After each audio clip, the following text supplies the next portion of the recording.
Welcome to the CrispMetrics. In this video we will take overview of decision tree algorithm. Decision tree belongs to supervised machine learning. It can be used for both regression and classification problems.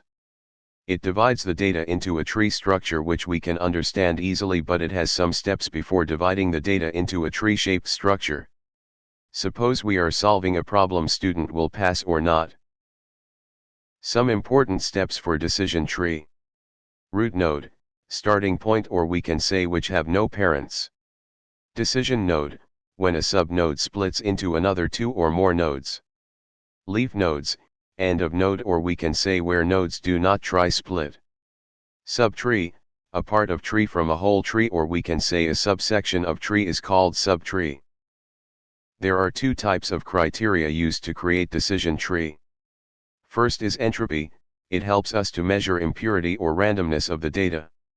Second is information gain, formula is written here. Third is Gini index. It is calculated by subtracting the sum of squared probabilities of each class from 1. Now to the question is how to decide which column will be the parent node. We have to use entropy and information gain to decide the parent node. So which column will get highest information gain, then it will be our parent node. We can use Gini indexing as well to make decision tree. In next video we will solve the problem with Gini indexing and entropy. Some advantages of decision tree are: it is easy to use. Missing values in the data also do not affect the process of building a decision tree to any considerable extent. A decision tree does not require scaling of data as well. Decision trees requires less effort for data preparation during pre-processing. Less data cleaning required.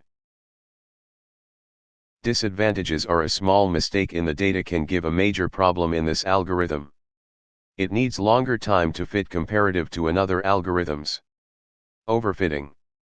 In next video we will see how decision tree works with mathematics. Subscribe for more videos.